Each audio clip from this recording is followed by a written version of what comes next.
Ezekiel 28 verse 16. Wona uSathana wakhutshwa ezulwini. Zithi Ezekiel chapter 12. Zithi wathi ukubethwa kwakhe uSathana akhutshwe ezulwini wehlele ezantsi emhlabeni.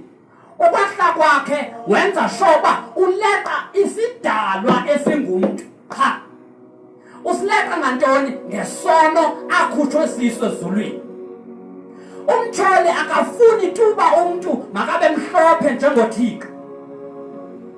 Ndenze Nkosi ndibe ngcwele kube mhlophe enhlizwe.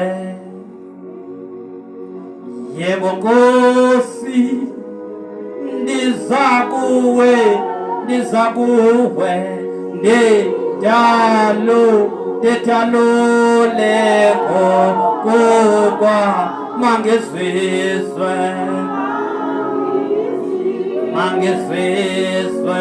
nguwe Jesu zisoliwe zanoza.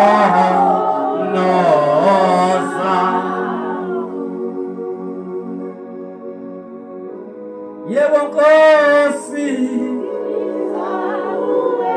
ndiza kuwe yenditalule kuba mangezizwe nguwe Jesu sisoliwe.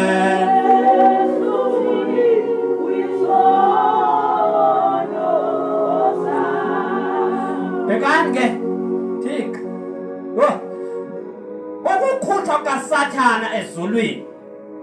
Uthi ngicela nivele ibhale nendithethe qha because uthi u2 Corinthians chapter 4 verse 4 ukuba indaba ezilungileyo zikaThixo zokukhanya zigqutyuthelwe kuni azigqutyuthelwa ngoba zingashunyayelwa but zigqutyuthelwe nguThixo welihlabathi.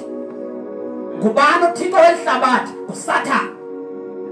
Before umuntu aphume kuThixo, because by the time of Genesis 1 kudalwa nje sikuThixo kudalwa bazalwana sikuThixo.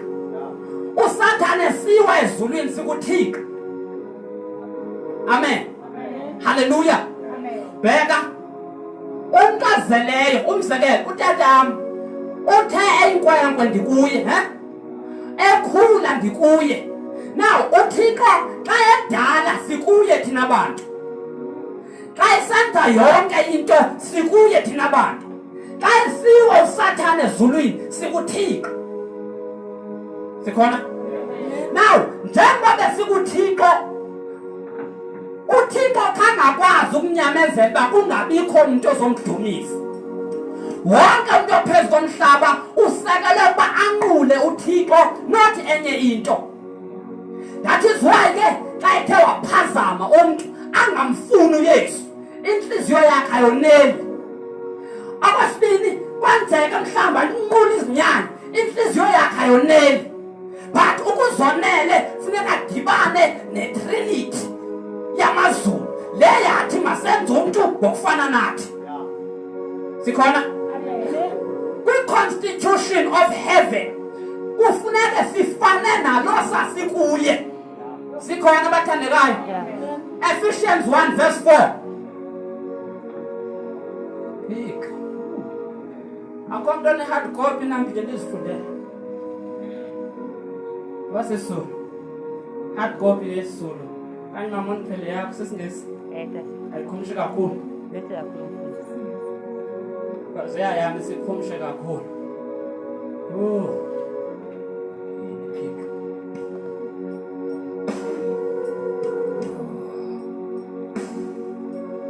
Yebazalwana ubungcwele buzophilwa sesisizukulwana. Sesizoqhilwa ubungcwele bunyanzelekile. It's a must. Holiness is a must. Akukhethwa ebungcweleni. Wonke umuntu onoYesu kumele aphile ngcwele. Ngifundele iverse ke. Ephesians chapter 1 verse 4 uthi uverse 4. Even even before he made the world, ubani uThixo. Even before he made the world, God loved us and he chose us in Christ to be holy. Sikhona? Wasinyula uThixo sikuKristu ukuze sibe ngcwele. Ihlabathi alikabikho. Sikhona? So, ithi ke lento sasikuye njengoba ngcwele sihleli kuye thina. Now, wasonyula ngoba ebonile uThixo knows the future. Ngoba ebonile ba sisidalwa siyi-angel ibinguLucifer besimnqula besimkhonza ngendumiso. Sizokohlulaka. Yinto nenza uSathane bohlulakale wafeyila iprayer uSathane. Xa ufeyila iprayer uzovuka ipride. Once ungathandazi uzophakamela abantu. Sikhona? Uzoqhayisa ngegift oyinikwe nguThixo because you have failed to pray. That is why sine-artist ze-gospel ezifuna imali kazibizo endaweni. Sinabashumayeli abaqeshwayo. You 1 hour message, it is a 4,000. What is that? If failure of praying, if you see pride. Noma mhlambi ubamba ibandla uyakwazi ukulithwala, but once ungathandazi umthola ukutofa ngepride ekuye ukuzube nento azithi dokhe ndingayi ngibona how will they survive.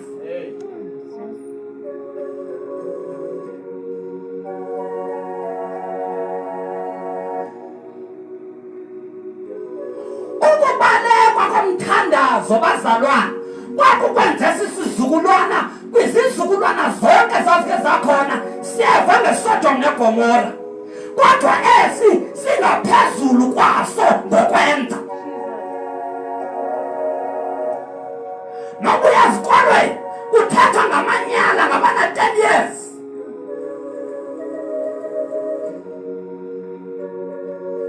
Nokubuya emsebenzini kuthethwa ngamanyala akhonto ilungileyo kuthethwa ngayo. Ngoba umthetho welihlabathi ulandela uSathane.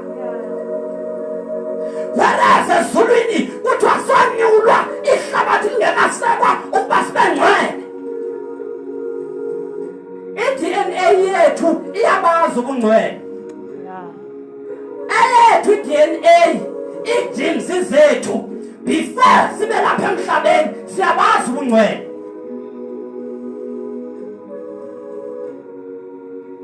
Now, uthi uThixo last week ingxaki abantu bangabufuna ubungcwele abazazi bona. Ukungazazi kuyingozi. Wenza into eyenziwa ngabantu kodwa uthi kuKristu. Ithi iBhayibhile Ephesians 2 verse 1. Univusile nani benifile wanidlisa uboya benifeza iziphoso zenu ngenxa yokumamela uThixo welihlabathi onguSathane. Athi unyuka nani waya nani emazulwini. Umzimba wethu before uYesu simfaka enhliziyweni uyalazi izulu.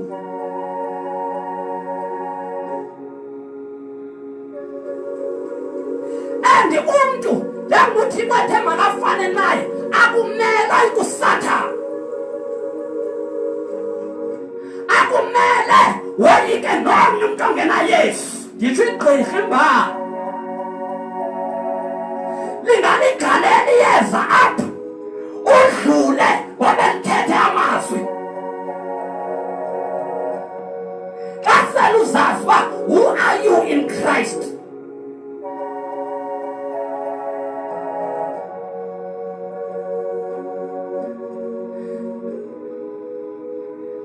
Apha ezulwini sikhona njengoba uThixo edala, njengoba edala izulu sikuye uThixo.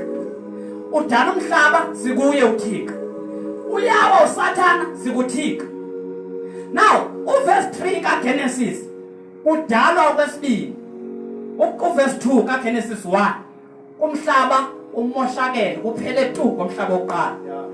Verse 3 kuqalelwa ulwakhiwo lwamazulu nomhlaba, wawungekho nje umhlaba oqala, wangadingwa mvula. Kwigolide kwakuhanjwa kuyo. Ufunda uEzekiel 28 verse 11 wehle nayo uyophila ku verse 19 uzoyiva lento. Uye kwizithilelo uzovuka kuthiwa umzi esiya kuye wenziwe ngezitalato zegolide. Sikhona? Now umhlaba wawunje before isono size ngoSathana. Sikhona? Now xa usohlulwa sisono esithile, never condemn yourself. Susigweba ngesono, sihlambulukele usidanele qha. Sikhona? Akumele uvumele uSathana, because uSathana njengoba iBhayibheli lithi lisel 1 uSathana akazuza kuwe face to face aziveze, but usebenzisa ingqondo yakho uba uzigweba, hey ndonne kakhulu angisafanele ukuba ndixolele uMthixo. Ayikho loo, ayikho tu. Now ungazuyivumele kwa ingqondo sumkhonto uThixo ngengqondo.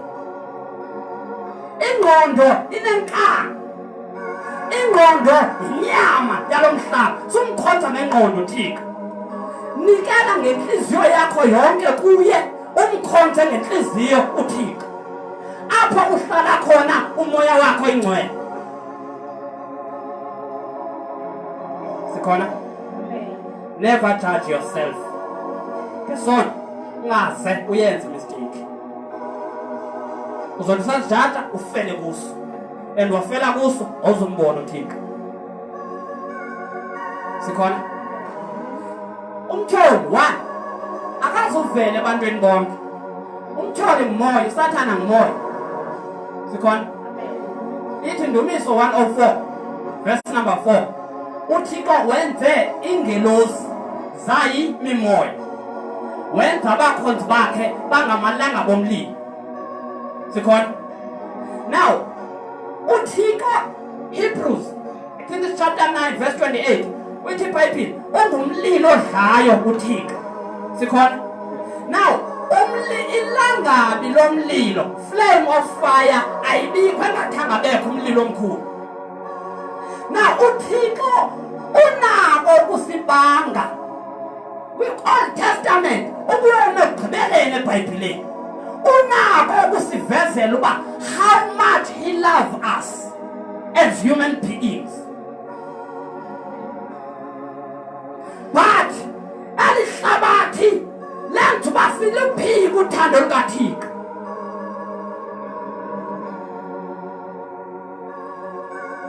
Hallelujah.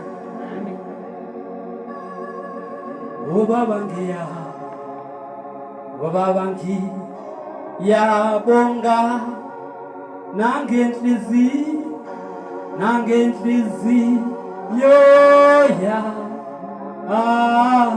ngiyavuma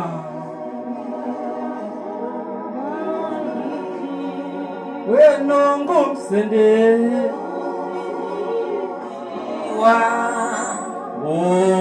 Baba ngiyabonga nangenhliziyo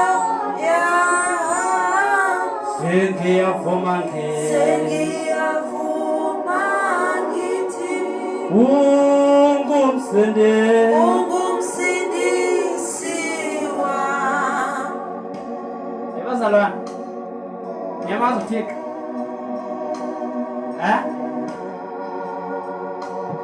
Niyamtsiba mothe.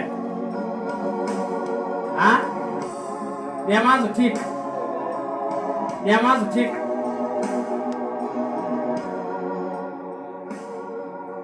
iBhayibheli lithi uhlale endumisweni. Kunamaxesha aphela umthandazo. Yeah.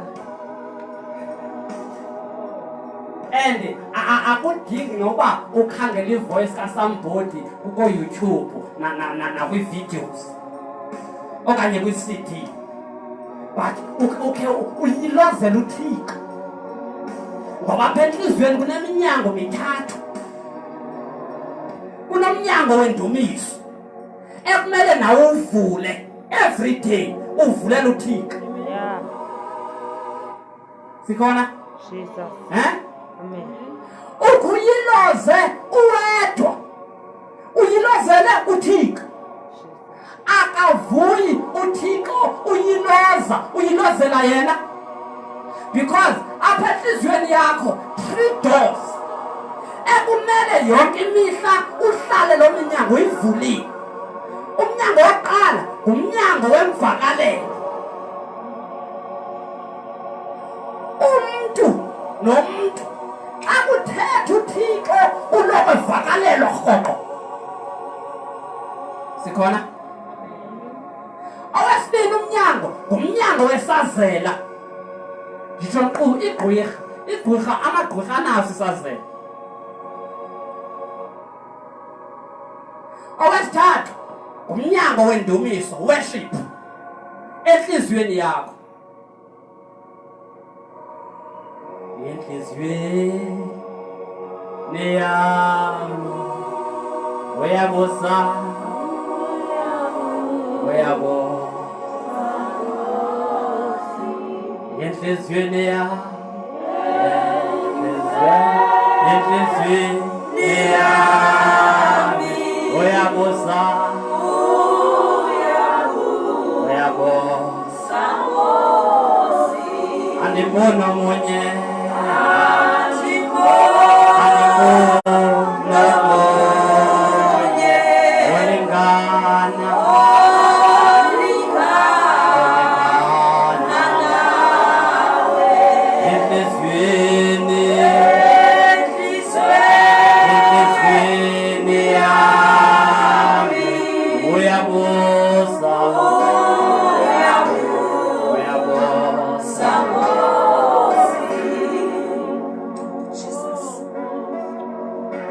Hallelujah. Hallelujah. Bhekani bazalwane. Bhekani. Usathana oyiwish Thixo asincede mfundisi ngicela sibe sonke nabazalwane. Amen.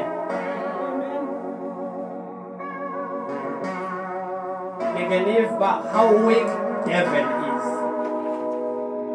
Weak kangakanani Satan.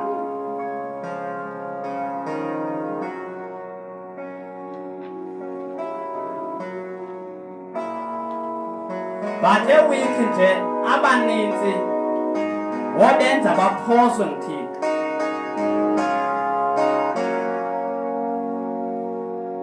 Amen.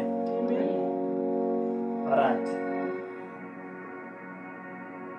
iBhayibhile njengoba uyinikelweni iBhayibhile ifunde uyazi. Now kuneverse ezilapha eBhayibhelini. Umzekelo leka Ephesians 1 verse 4 isixelele uba sasinjani before this world. Sikhona? If sasingcwele then it's possible nangoku singabangcwele. Amen. But uGenesis 3 othi ukuhendwa nokuwa komuntu sizelwe ngaye sonke Njengoba sifunde kumaKorinto wokuqala chapter 15 verse 56 othi amandla sono ngumthetho. Sikhona? Ndithi apha emhlabeni thina singabantu sibekwe okanye uAdam noEve babekwe egadini yase-Eden sele uSathana ewile ezulwini and ewulawula umhlaba. Sikhona? Njengoba ebelawula umhlaba makangabikho nomnye umuntu ocinga uba ozoyisa uSathana engamazi uSathana.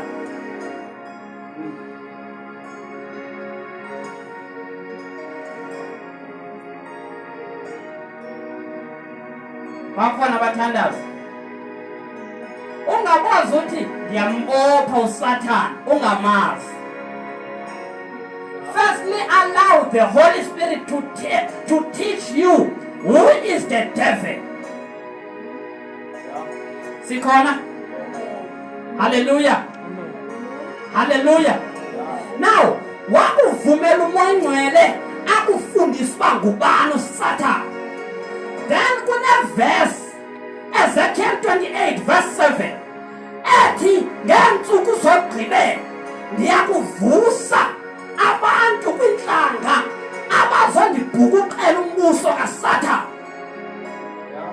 abazobetha ubuhle bakhe buphelele tu emhlabeni wam ndinguThixo. Sikhona? Amen. Now, akuzuvuswa abantu bambi ingengabo aba babekuye uThixo wabazisa emhlabeni uSathane wabajopha ngesono. Yiloo nto ndisithi kumele uqale uvume ukutitshwa ngumoya oyingcwele uba ngubani uSathane. Because njengoba ndisithi ngumoya oyingcwele nguYesu nguThixo, umtsholo uyathetha nabo boyithuba. nguYob chapter 1 uthethile noThixo. nguMatthew chapter 4, nguLuka chapter 4 uthethile noYesu uSathane. But nomoya oyingcwele abathethi tu. Umoya oyingcwele is the greatest enemy of the devil. Sikhona? Huh? Amen. Yes. Moya oyingcwele usindise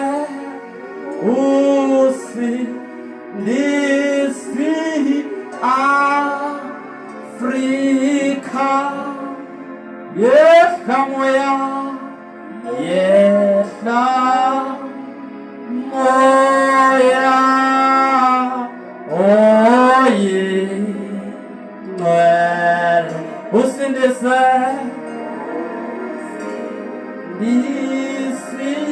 Afrika. Bekani bazalwane, njengoba umhlaba zithi izitshilelo chapter 17 kunentombi okanye kunomuntu ongumama ubizwa ngeenyokazi. Sikhona? Now kuthiwa lihleli phezu kwentaba ezisixhenxe zehlabathi. Amen.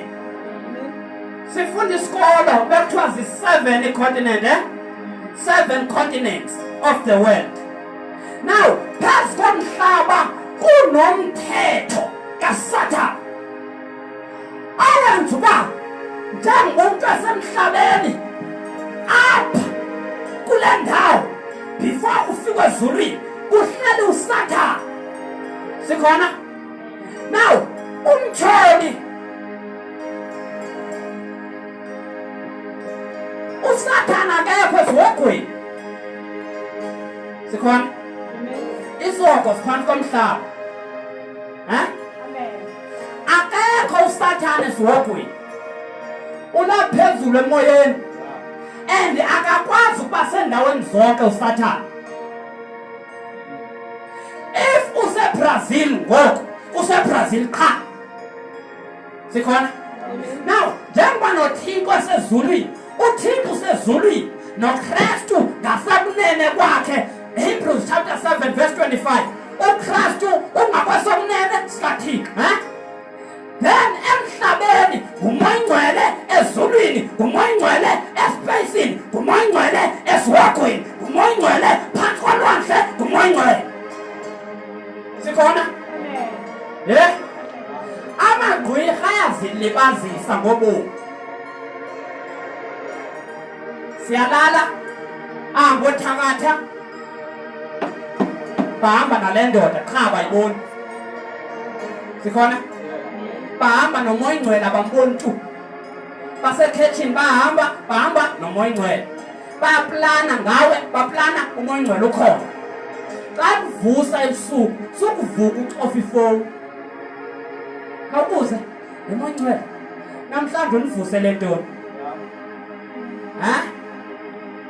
Ngicela ukwazi yintoni ondivusele yona.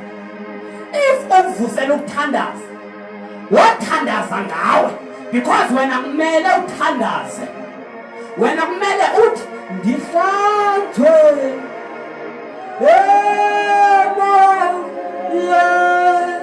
emoyeniwa mangibethelwe mangibethe uqobo lwami uqobo senginikela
iduty yomuntu wenyama negazi leyo. Sikhona? Then wakutsho njalo immediately uhlabelela lo mhlabelelo esi sithulo singumoya ingcwele siza ngqo kuwe sifike sihlale kuwe senzizwi likaThixo. Luke 18 verse 1 wabenzela umzekeliso oba bamele ukuthandaza bangethi manje. Sithina emthandazweni siya ngenyama ejojwa sisona andisikwazi umdedisa lo mntu angumvalo uba singayi ebungcweleni bukaThixo sisiya ngenyama emthandazweni.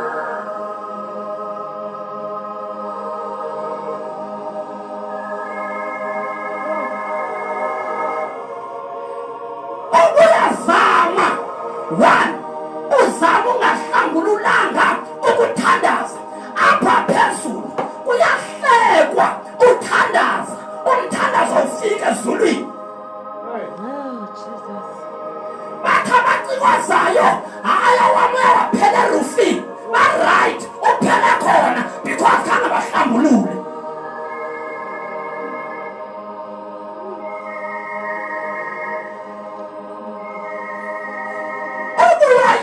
Uhlambulula ngokuthetha khawuthatha iphepha ubhale Thixo ndimubani kabani ndinje Thixo ndiyoyika ukuthetha ndimlo ubhale ubuwena uzogqiba uthi uba undincede Thixo kulo mntu ndinguye undiguqule then ukukukhonza nokukhonza nzima ndiyafuna ukubonana nawe kwathi isono siyandoyisa.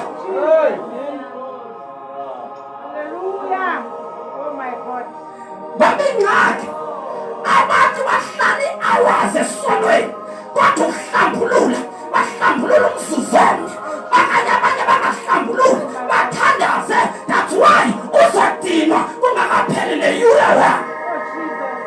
1 eningakwazi nokulinda noba niliqe elinye kunye nawe uthi uYesu ufika belele kanje oPetros oYohane noYakobo babelela ubuthongo ngoba baya ngenyama. Akuyiwa kuThixo kuyiwa ngenyama kuyiwa ngomoya oyingcwele. Umoya oyingcwele andithukho kwindawo zonke nasemkhathini phezulu ukho kambe lutshaba ngaSathane. Xa uvuka ebusuku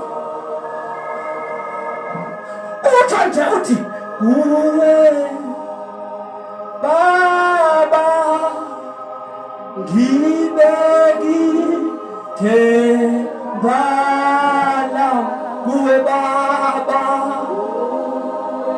Uwe Baba, Uwe Baba, Uwe Baba,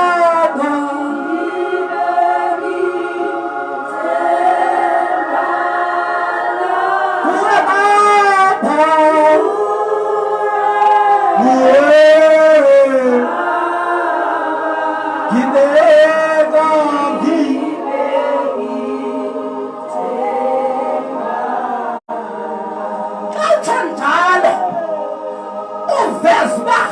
how weak am I as a human being? Ndibuthathaka Thixo, kodwa namithemba ndilibeka kuwe. uThixo ngoko nangoko wenza inzame zokuba ngathini na ukuthumela lo kuleyo aleke ithemba kuThixo. Wayangeke umthowu anwabe umoya oyingcwele wayahamba nebandla lokuqala, because ababazalwa bathi bethandaza behleli eJerusalem becanga uThixo bemkhumbuza izwi lakhe bethi Thixo thina sizelwe ngoGenesis 3 isono besilawula phezu komhlaba asinawo amandla okuba samkele umoya oyingcwele. uthi uPetros akhethamane ndithanda nhlezi indlebe yomuntu. Thixo sinyama asinawo amandla akubonana nawe ungumoya.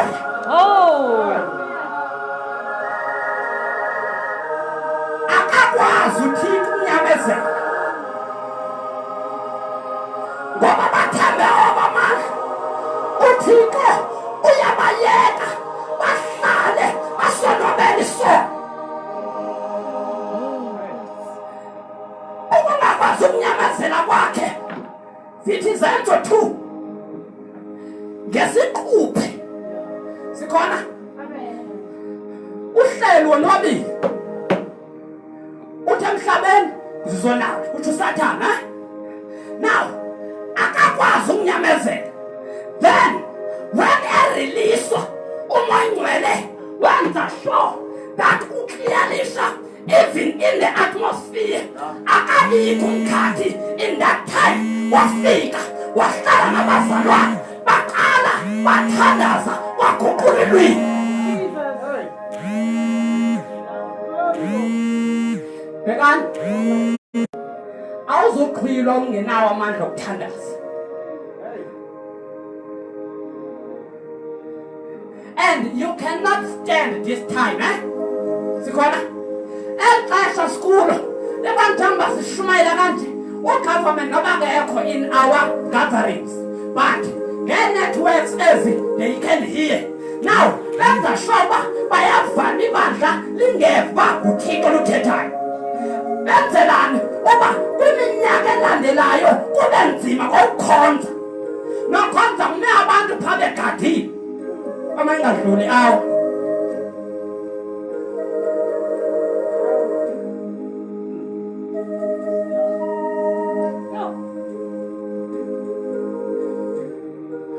Umoya oyingcwele bazalwane emhlabeni ukhona, ezulwini ukhona.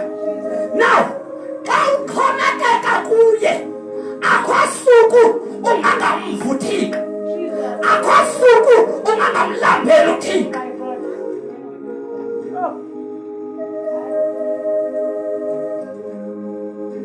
Bekithemba lakho kuye, bekithemba lakho uthuthuzeleke, uthuthuzeleke, bekithemba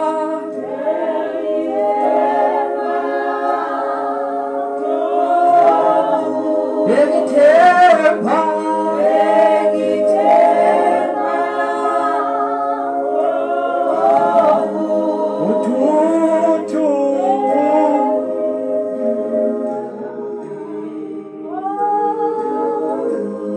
bazalwane. Bekani uThixo njengesezulwini uthembe umuntu umuntu ophezulu komhlaba sikhona now lo muntu uThixo 2020 wathi mandihambe ndiyoshumayela ebantwini lento okuthiwa inguquko sele bemamkela uYesu sikhona now ndiyacawa ke ngelaxesha angisacawa ndacawa zaba ngangisacawa now ndibe nenkani ndisentabeni ngelaxesha ndiyothandaza benemibuzo kuThixo ngo-12 ebusuku uThixo andivezele and ebushumayelo obungcwele ngam sikhona now baphuma abantu ecaweni bamapha phandle njengoba beme phandle bachola amathi babe kushiyeke nje abantu abathathu apha ndishumayela khona babe kugcwele abaninzi abaphumayo wathi uThixo abaninzi bazophuma ebandleni xa kubuyela umyalezo wobungcwele ngokuba bebephila intando yomntu not intando kaThixo permissive will not perfect will of God Romans 12 verse 2 ingqondo zethu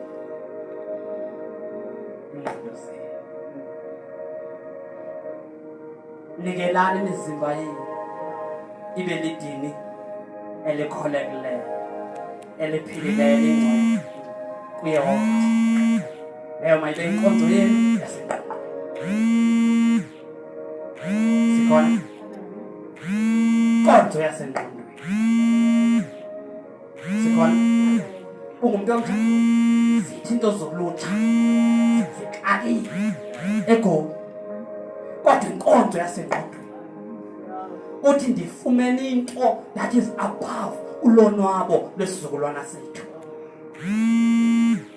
awuzuthi kubusindisiwe abafana bangezi umama unandoda soza amaxhego wangezi mosi amen now inkonzo yasenqondweni bazalwa leyizokwazi uba who are you what is your purpose on earth unqula uThixo ongcwele then nami mandihlale ndingcwele then ubungcwele umuntu ngeke akwazi ukubuphila engenaye uYesu ngeke akwazi ukubuphila again xa ethe wanoYesu engenaye umoya ongcwele Galatians 5 verse 16 hambani ngokomoya ningayikholisi inyama ithi xa iqhubeka ngokuba inyama nomoya zikhanuka ngokukhasaneyo phakathi kwenyama nomoya kukhona umlo that's why inyama izokwenza uba lala ubusuku bonke xa uvuka kwebusuku ithi inyama uyozela ikuzambisi uyafuna ukuzama no umoya ukuvuse kubathandaza but ithi inyama no usuthandaza why ifuna ukudlisona qha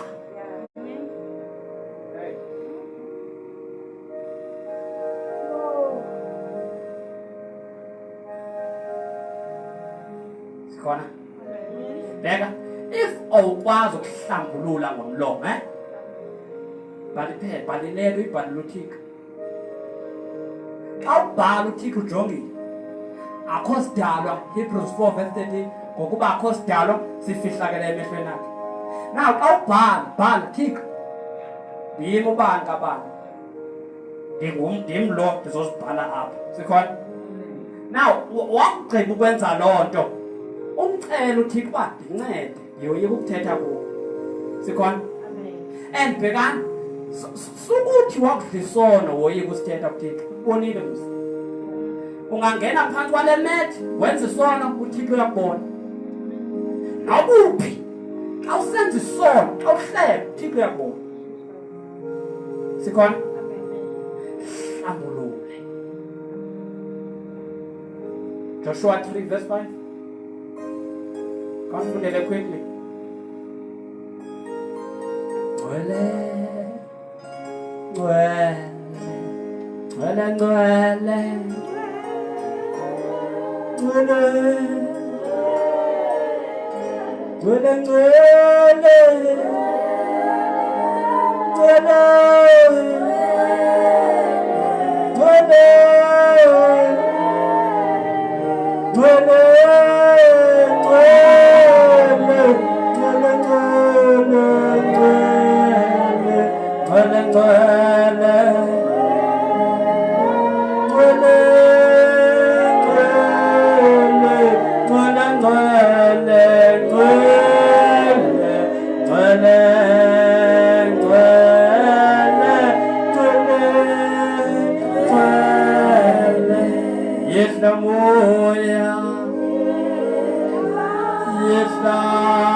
Lusuku 8 to take off lesson last week. Ibandla.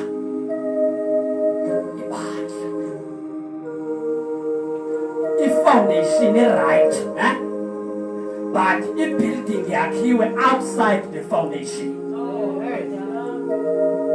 2020 wathi Thixo ibandla ubungcwele labugaba labulahle sikhona uthi ngo-2021 11 kaMarch lize ibandla lihamba naked phambi koThixo. Kumele kunjalo? No. Umhlophe kumele basinje nathi sikhona. Now uthi uThixo ukungatitshwa ngobukumkani bakhe uThixo wenze abantu basonwabele isono. Uthi nokuba ndiyayazi uba emhlabeni lona walijobha ihlabathi ngesono, but abantu bam abasazingcwalisi abasazihlambululi tu kwaphela bangena benjalo emthandazweni. That's why nizodinwa bathandekayo. Zingcwaliseni.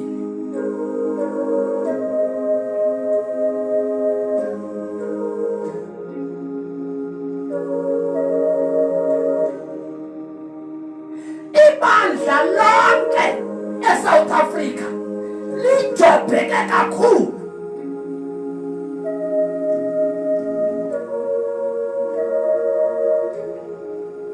Kambe kune-document endiyiphetheyo endizonifundela uba why isono sisingaka eMzantsi. Sunday yishe kutata sikhona. Why isono kwelixesha singathi sinobukhosi phezu komntu? Kungenxa yomthetho owaqulunqwa ngulo mntu ngabantu sikhona. Kodwa msuku uthi uThixo masizingcwalise. Qhubeka neBhayibhile nokuhleli phansi. Wathi uyashuka kubabingeli, wathi uyashuka ebantwini. Yes. Zingcweliseni. Ngokuba ngengomso uYehova uyakwenza imisebenzi ebalulekileyo. ngokuba ngengomso uYehova uyokwenza imisebenzi ebalulekileyo phakathi kwenu. Abantu bangena begula ezicaweni, why? Baphume benjalo, ubungcwele bukho. Akaperform umoya ingcwele lapho ubungcwele bungekhoyo khona. Sikhona? Sikhona? Soze umoya ingcwele aflowe where there is no holiness. Apho izitsha zingahlanjwayo akangeni umoya ingcwele tu. Sikhona? Xa izitsha zithathwa zonke zifakwe edishini, umuntu atye afake edishini, ndithetha ukuthini ke? Ndithi xa ibandla oko kuyangenwa kuhlatyalelwe kakuhlanjululwe, kushunyayelwe kakuhlanjululwe. Umoya oyingcwele ngeke akhwelete kwelo bandla, ngeke lixelele uba amagqwirha angenile ebandleni. Sikhona? Now once sizigcina ngenkonzo yemvumo zono sesikuYesu. Ngoya 1 John 1 verse 8. Kakwileta.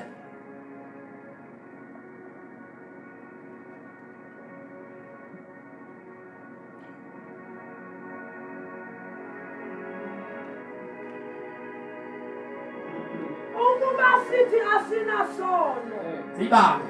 Ukuba sithi asinasono, yes? siyazikhohlisa. Siyaziqhatha, siyayiva. Ukuba sithi asinaso isono siyazikhohlisa, ewe. Inyaniso ayikho kuthi. Ithi nenyaniso ingabikho kuthi. Athi noKristu oyinyaniso angabikho kuthi. Xa sithi thina asinasono, ewe. Ukuba sithi sizivume izono Kodwa xa sithe senza uYoshua chapter 3 verse 5 sizivume izono, bheka nokuba awonanga ngokwenyama leyangaphandle, izono zinhlumbini. Sikhona? Zikhona izono ezibonakalayo. Xa utshaya ngumzalwana ipublic uyabona oqhuma umsi. Sikhona? Xa unomona awuzubonwa mntu, xa unenkani awuzubonwa mntu, xa unomsindo bambalwa bakwazi ukubonakala. Sisono ukuba nomsindo, lidimoni elo. Ukuba nomona lidimoni, nenkani lidimoni. Then ezo azibonwa mntu, kukho ezizibonwayo. Umzekelo ubungisisi umithe before utshate uzale, xa unesisi uyabona umithe. Sikhona? Sikhona? Then ezi zingabonwayo zezi kumele njalo uhlala uquqela uThixo. Uba Thixo ndithe ndihamba, ubani wathetha amazwi abuhlungu ndanomsindo, I repent. Verse 9.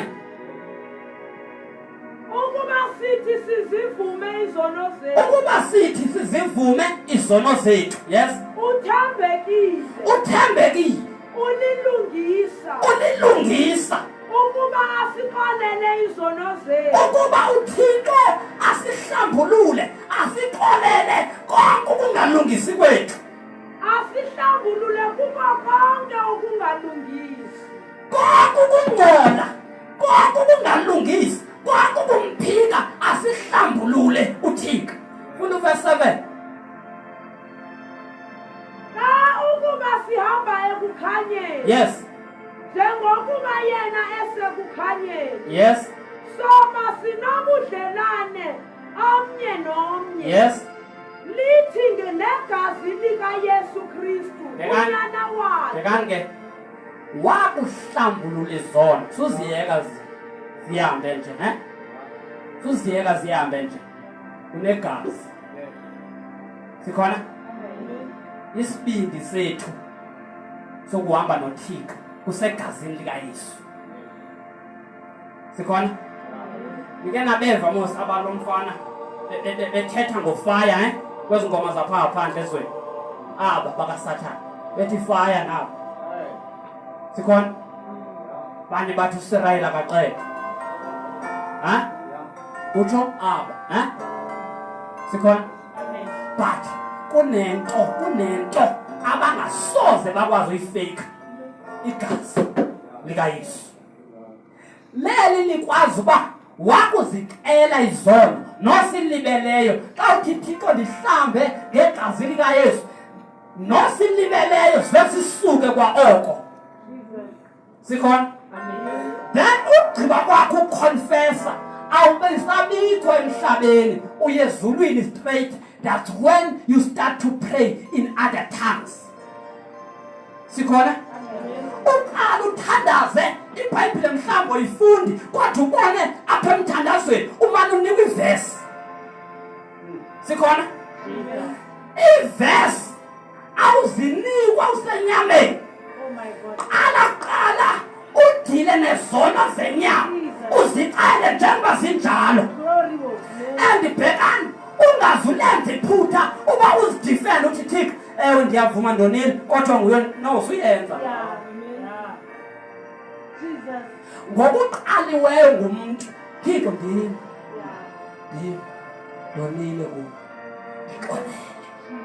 sikhona now if uhluthwa mpela yithi umele Thixo akazi nkonele sikhona incwadi John chapter 20 phakathi verse 21 abazono nithena zibamba nezenu zobatsho sikhona ebathe nabaxolela nezenu zoxolela sikhona ngofunda Mark 11 verse 25 siyathandaza ngoku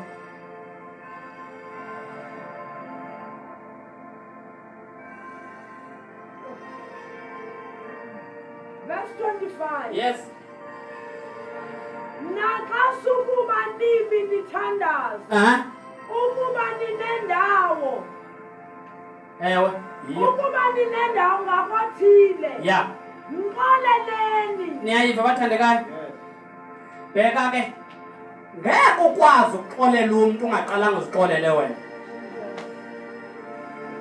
sikhona ala ngawe qala naxa uthandazayo qala ngawe qala ngawe uqale ulungise wena ukuze ubudlelwane bakho noThixo noKristu nomoya oyingcwele uhlale uupright sikhona wakugqiba ngawe ucinge wonke umuntu njengoba ngolwesihlanu ubukwadibana naye wamkhubekisa okanye wakukhubekisa sikhona amandla okuthandaza afihlwe ekuhlambululeni amandla prayer afihliwe ekuzihlambululeni nasekuzivumeni zona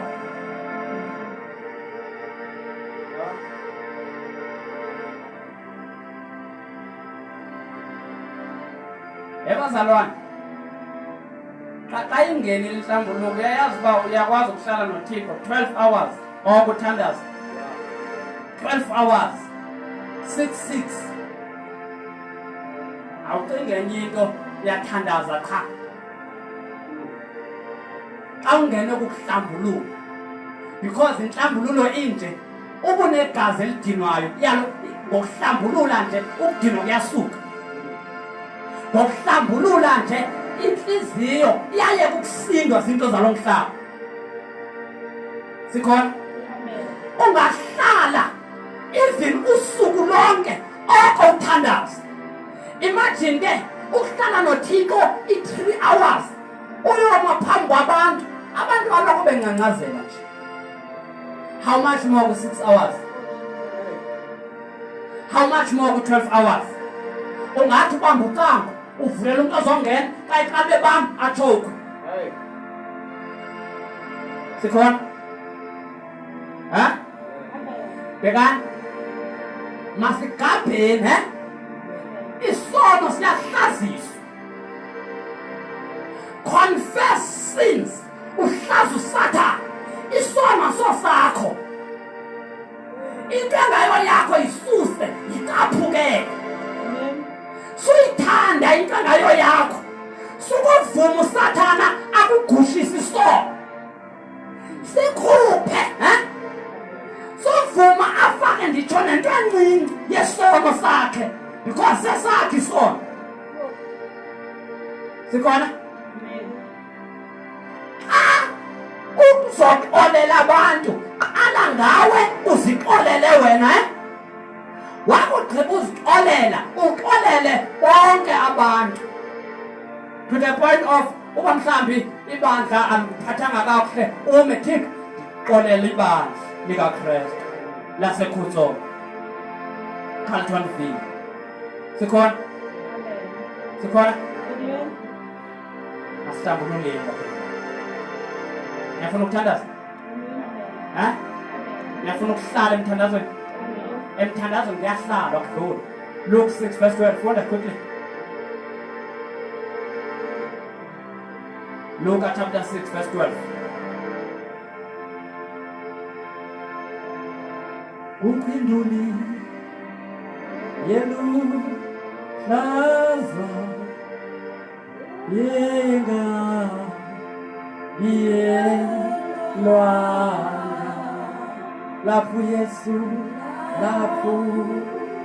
Yesu bali maza wafa engonanga. What does this? Wathi ngalomisha waphuma wasinga entabeni. Yes. Esiya kuthandaza. Bheka ke intaba ingangabiyo lena ne le intaba uyakwazi ukuzenzela kuwe endlini xa usemthandazweni usentabeni sikhona now intaba iyathanda ukwenziwa isymbol yasezulwini xa uthandaza one awubikho emhlabeni because akuthandaza wena ukuthandaza umoya ngawo Romans 8 verse 26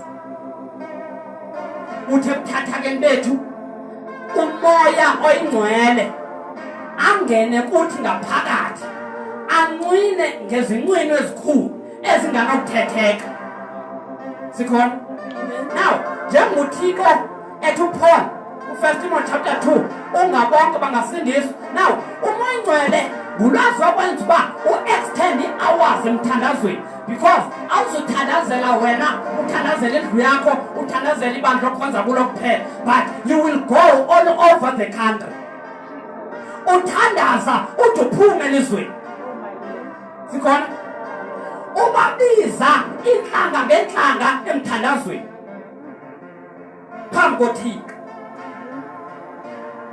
niyayazi uba isono siyawoyika umthandazo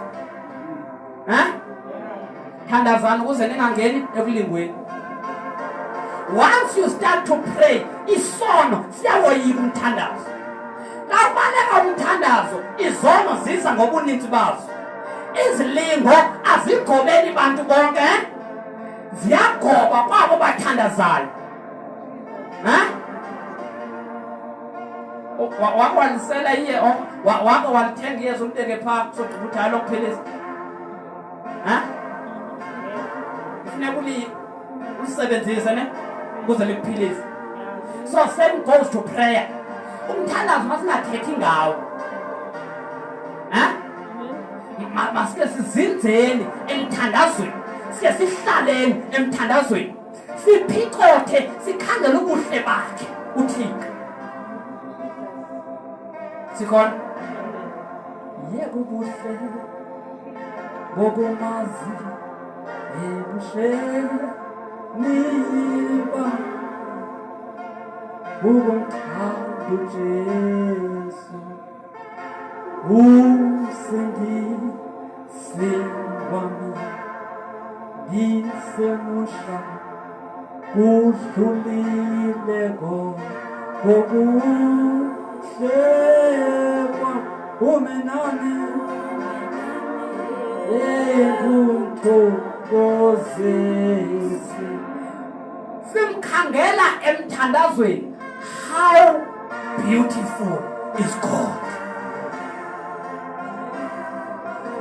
sikhona ngeke inyama ikutsalela uba uyodla isono tu sobone ubuhle bakhe. Yebazalwana, njengoba sishumayela siyakhangelwa, njengoba sikhangelwa asikhangelelwa into, sikhangelela uba ngaske siwe, now sakuwa sikhona into edala umuntu akhangelwe. One, ukuthinekelwa bubuhle bukaThixo sikhona. Now once wathinekelwa, how beauty is God, azogqiba uThixo akutofe ngomyalezo, then uzokhangelwa by all means sikhona. Kuyintombi khangelwa abafana and akuzothi gqi abafana nje kodwa igqi banemoto banemali yonke. Ungumfana zintombi and akuthi gqi intombi ngomhlungu, uthi gqi intombi ezinhle. Amen. Hallelujah. Hayi ngenye into zenibhalise nje ngenthethe nje uba ngoshumayelayo siya athekho sikhona. Now ukumele ke ngoku singekafi sithethe njengoba kunjani. Amen. Hallelujah. So bhekani uThixo simkhangela in prayer, simasaje inyawo zakhe emthandazweni sikhona. Njengoba iBhayibhile Isaiah 66 isithi izulu likhala lakhe, umhlaba ulapho inyawo zakhe zinabela khona, then inyawo zakhe sizimasaja ngokuthandaza sikhona. And bhekani bazalwane, ukuhlala emthandazweni kuzalwa nguwe. How? Ngizwa lamanzi wakho sewaqedile kanye mangisebenzise la. Akhonde ku comment like up. Oh yini Thixo. Siyathandaza ne? Bhekani bazalwane, niyayibona ibhotire lene? Asithathe le bhotire eziba nguwe sikhona. Now lamanzi angaphakathi kule bhotire lilizwi likaThixo. John 15 verse 3. Nina sele nihlambulukile ngenxa yamazwi endiwathetha kuni sikhona. Niyayiva ngeke ukwazi ukuhlambulula ungadli iBhayibhile. Kwezinye izinto zocinga uba isosona. Repeat that we don't have time. Benzoke ndithethe kakhulu ngezono enizenzayo ningazazi uba zizono. Sikhona. Then izwi awulidla awufunda iBhayibhile 1 zithi Tyhilelo chapter 1 verse number 3 ithi banoyo abo balesayo 1 bafunda iBhayibhile number 2 abo baliphulaphulayo abo bawevayo bawenze amazwi asisiprofeti sikhona. Now kuyanyanzeleka uba izwi kolifunda ulenze, and xa ufika kubaprofeti ababizela abantu nguqukweni sukujamba pha uyokhangela iprosperity sikhona. Bazalwane, noba umuntu angatyebe emhlabeni umuntu angekho ngcwele ubuyafa ezihogweni qha. Izulu lingena ngobungcwele qha. If umuntu ufa uphuma umphefumulo wakhe engahlambulukanga, lo muntu usezihogweni. Then did amanzi lilizwi. Ephesians 5 verse number 25 26 27 athi lihlanjiwe ibandla ngamanzi ezwi sikhona. Izwi xa ulidla kunezinto wakhe wazenza ongekaziceli ezakubambana ngoku then kunazenzayo aba ayizozono ngoba zingade zibonwe ngabantu, zibhalwe apha eBhayibhileni. Now xa uhlangana nazo uguquke sikhona. Then if ever ufuna ukuhlala emthandazweni, amanzi alelizwi makahlale dwele kubani kuwe sikhona. Ndithi umuntu wenyama negazi akakwazi ukuthandaza, ngumoya oyingcwele ngomzimba wenyama negazi uthandaza ngalomzimba. When me apho ukuthandaza ngikwazi, I depend upon the power of the Holy Spirit. If ever umoya ngcwele andimenzela uba ndiqale kuqala ndihlambe umphakathi wami ngamanzi ezwi, then umoya ngcwele akazuza azothandaza ngam ndokozele emthandazo ndingakagqibi ne-10 minutes. Sikhona? Then nakuba ndizihlambululile, u-1 Thessalonians chapter 5 verse 17 othi thandazani ningayeki. Umthandazo uba mhlawumbe uyaphangela ngo-4 funeka ube ulungiselela ukuphangela, kubetha u-4 bangabheka ngasuke ndidlulise. Why? Ufike umnikazi womthandazo, umzimba ulungele uba kuthandazwe ngawo. Sikhona? Nayiphi inhlobo yomthandazo ozoyenza khawuyiqale ngokuhlambulula kuqala.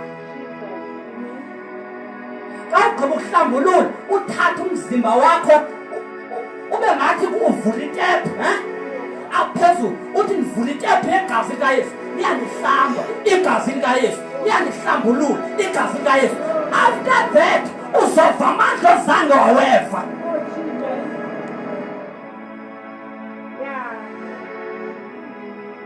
Masihlanziswe isono, because asiso sethu, sesikabani?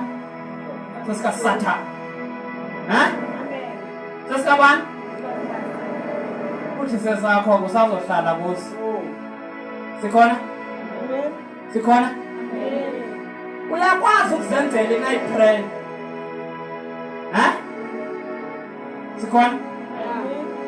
Bhekani bazalwane, bhekani. 1, njengoba nikhonza umsebenzi kaThixo mawungaxhomekeki ebantwini.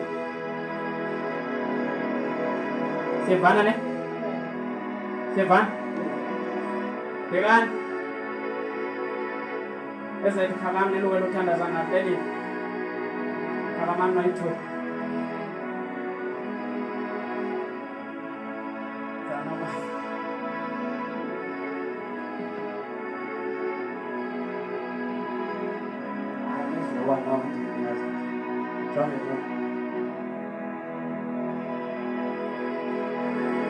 Le bread lene mayingaxhomeki kubo ngokuthandaza. Sikhona?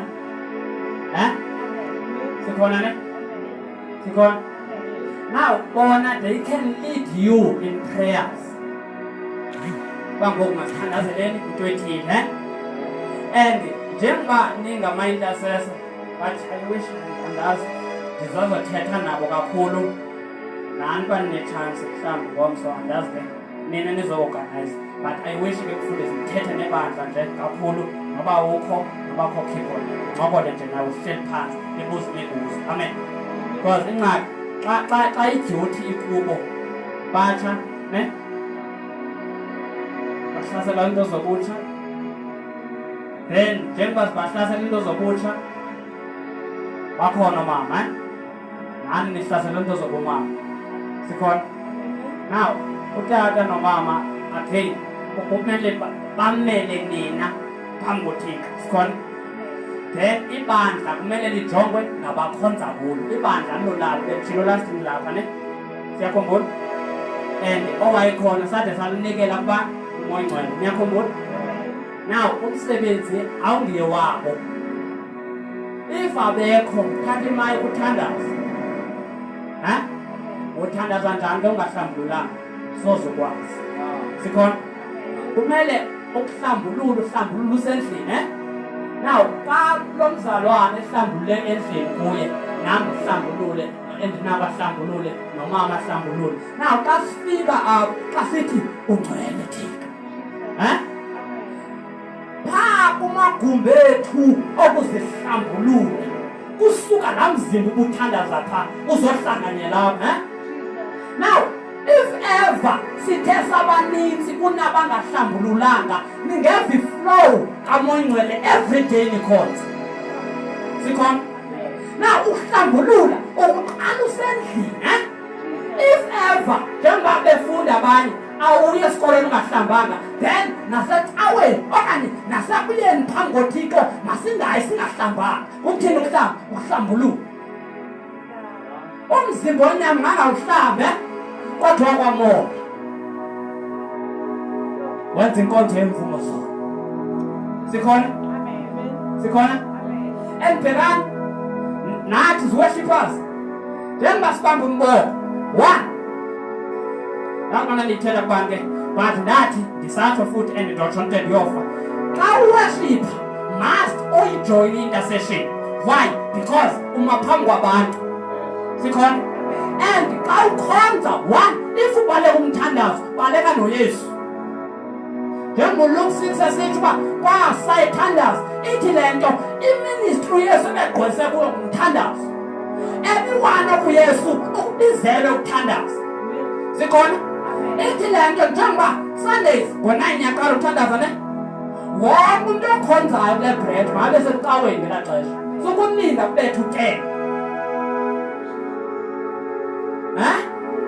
ithi iBhayibhile kuba sonke simele ukuvela phambi kwesihlalo sikaKristu sizilande ngabanye sikhona now njengoba liwele linguye newele lakhe makungabikho nto ethi xa iwele lidown mna mandingenyuki ndile niwele sikhona noba nihlale endlini nonke when one is down ayithi loo nto nawe mjoyi rise up the standard keep the altar burning sikhona ningabethwa nonke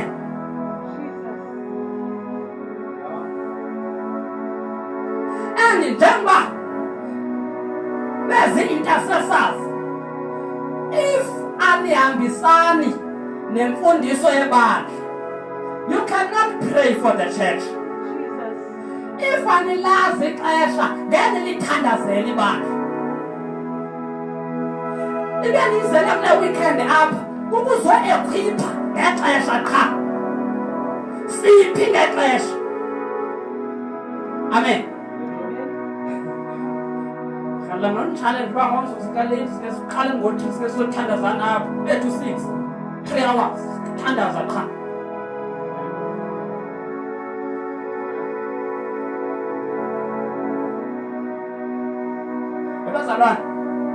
bazalwane how I wish ngesilangazele ndithandaza sikhona now emthandazweni kugqabhuka into yiyo kuThixo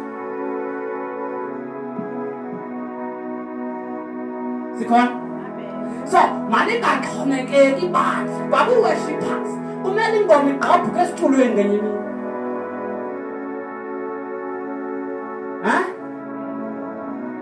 iqhaphuke umntu apha esitulweni ayinikwa nguThixo emthandazweni during the night time i-Sunday service uyiva ngomgqibelo uba how will it be and umthandazo uyavangela ngokwawo apha kule ndawo mnintsi umntu that can come here azofuna uYesu wakuba kuhleli emthandazweni sikhona now ukuhlala emthandazweni kwakukuzothi kungavangelwanga ibe ngabo abezayo because umthandazo uyabahola abantu bakaThixo sibacela kuye then yena abatsale ngawakha amandla sikhona eyona nto masilale siyibambile sulala ungahlambululanga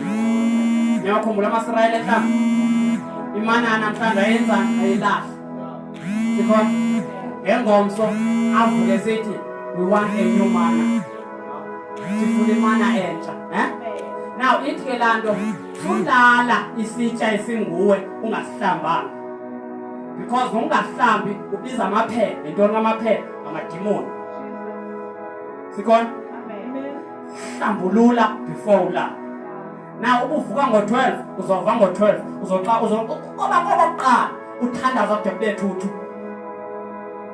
Ha? Umzimba xa uclean bazalwane uhlanjululiwe umoya ongcwele uyakhweleta ngalo mzimba. Sikhona? Isiphakamiso esikhaleni uThixo.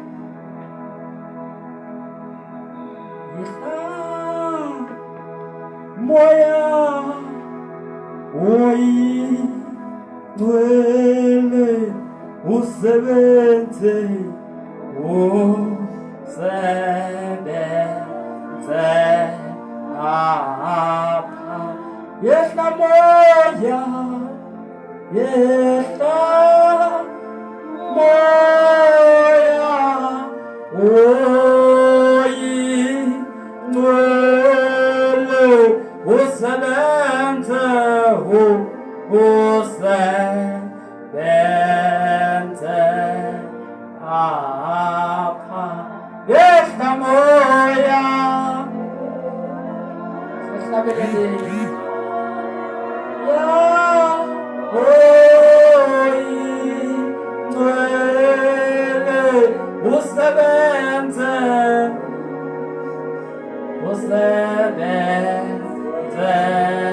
apha yehla moya yehla moya oyingcwele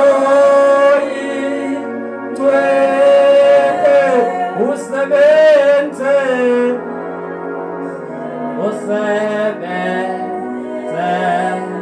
apha.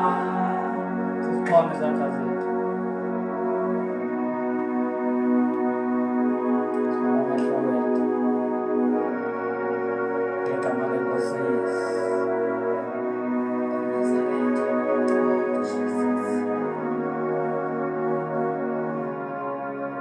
Khawujonge ucikithe nje inhliziyo yakho. Mehla akho waphakamisa wajonge phezulu. Ukhangele nje inhliziyo yakho. Uthi uyibone ibancwaye. Bakuthi ukhala inyembezi phambi koThixo. Ngabe sasigweba ngesono aso sakho. Isono sasikaSathane. Owethu umsebenzi ukuzihlambulula qha. Igazi likaYesu lisenamandla.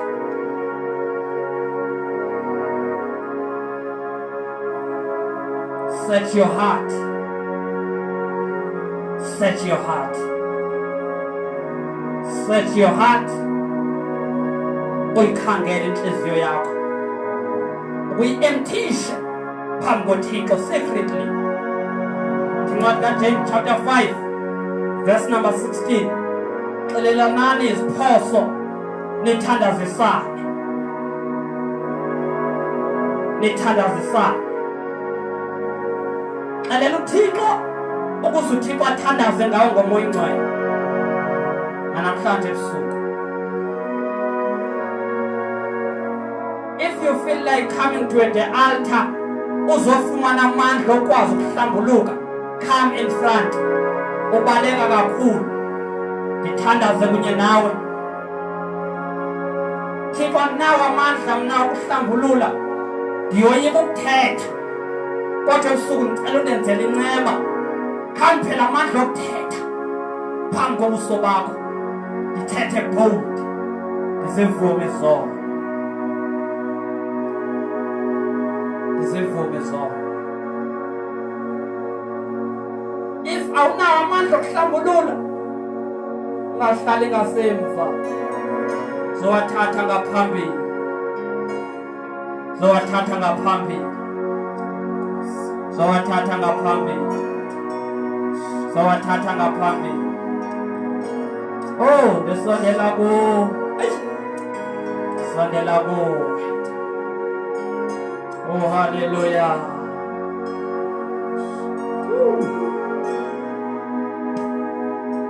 Ungahlali esitulweni. Thixo anamandla okuhlambulula mina. Ngicela ukuhlambulula. Ngicela ukuhlambulula. Umuntu wesitili ungalila. Hayi nge-emotions. nge-emotions, hayi nge-emotions. Lile phambi koThixo, ulungile ukusihlambulula, ukusilungisa kungalungisi kwethu, ukujobheka. uThixo uyakubona, kodwa kudingeka thina uba sivume ngomlomo uba siyohlulakala.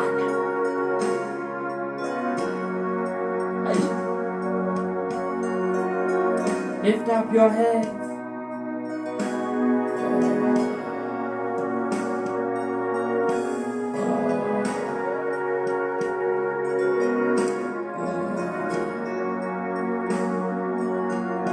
Ngeke ukwazi ukuthandaza ungahlambuluki. Ngeke ukwazi. Kodwa ukuze ukwazi, you need to confess your sins. Sazixhomela izandla zethu, ngithandaze Thixo, Thixo okomcingelelo omkhulu ngexesha le-Old Testament, owayengena endaweni engcwele aqale ngaye akugqiba vumeza abantu. Nanamhlanje ebusuku ndimethuke ngezwi lakho, Ezekiel 22 verse 30, athi wafuna umntu angabaludonga ukuze ungatshabalalisi mhlaba. Bawo ingcwele lenza izwi lakho kwincwadi kaYohane chapter 20 verse 21, elithi izwi lakho abazono esithe sazibamba asizuxolelwa. Naba Thixo abantu bakho, naba Thixo abantwana bakho, kunazono Thixo abangakwazi ukuzivuma ebusweni bakho, kodwa busuku ndiza nazo kuwe njengoko zinjalo ukuze ubaxolele. Yehova Thixo lilungisa, angathandi uba ubani afe engalolungisa. Bawo wethu ongcwele, baxolele Thixo, baxolele Yehova, banika amandla okuthandaza, amandla okuza kuwe, amandla okufuna, amandla okunqwenela, amandla okulila phambi kwakho ngenxa yamandla, ngenxa yomsebenzi wakho. Yehova Thixo ophilayo, nanamhlanje xolela abantu bakho. Forgive them ngegama lenkosi uYesu umNazaretha. Give them the strength to pray. Amandla omthandazo, amandla omthandazo, amandla omthandazo. Thank you, Jesus. Ungathandaza nawe, thandaza ulele. Ngibona igazi likaYesu lithululwa phezu kwethu, liyanihlamba, liyanihlamba. Igazi likaYesu liyanihlambulula, igazi likaYesu liyanihlambulula, igazi likaYesu livusa amakhorho omthandazo, livusa abantu bomthandazo, igazi likaYesu.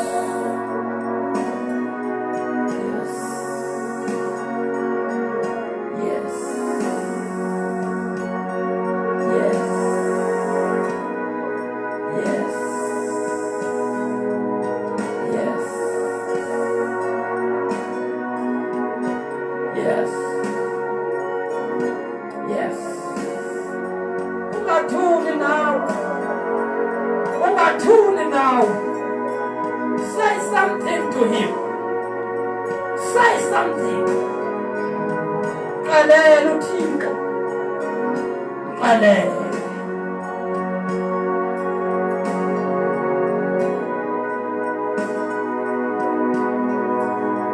Yes, Lord. Oh, Libo wena. Oh, Libo wena. Modibo Riboka wena. Modibo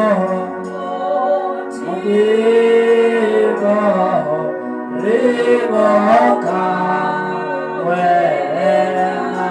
Modibo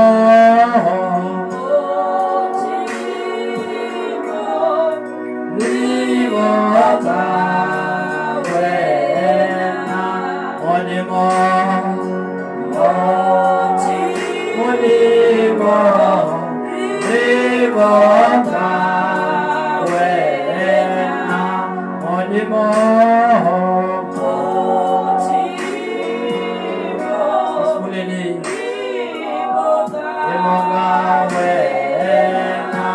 Modibo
uThixo yenza sure uba unyanisekile into ithethe njengokuba uyenzile. Ukunengxaki yokuhleba xelela uThixo, Thixo ndiyahleba andiyithandi loo nto. Sikhona? Amen. Sikhona? Jesus. Yazi ke okay umtata nomama they will try to organize. Ndiyaqala ukudibana nani ngomso kakhulu. If it's the banana, because near the middle center, more candles. Second, then we do practice. Amen. So I'm glad about the guy got home and trying to go, right? Because the squad had the vision of God. Let us be sincere in prayer. Promise that as we do. Moyingcwele banike ke lo mzimba wokuthandaza kulapha kubo nguloma ungene ngaphakathi. Do an operation. Umzimba wenyama mawungabi nabo ubukhosi phezu kwabo. Who's gonna pray ukubuya bayeka? Moyingcwele ngubani ozothandaza xa ubayeka? ngubani ozoma akuvise